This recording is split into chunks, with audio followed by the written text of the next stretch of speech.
باور داریم طبیعت که بهترین میوه ها رو به ما هدیه میده.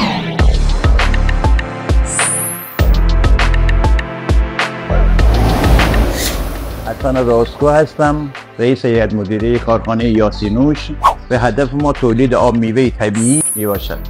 1403 شروع به کار کردیم، به پروانه گرفتیم و مشغول به کار میشیم.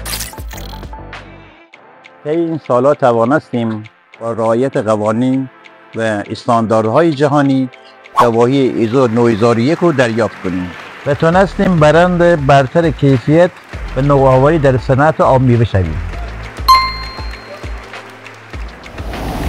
ما به هیچ عنوان در آب میوه ما از شکر و مواد افزودنی استفاده نمی کنیم. فقط آب میوه و میوه های طبیعی.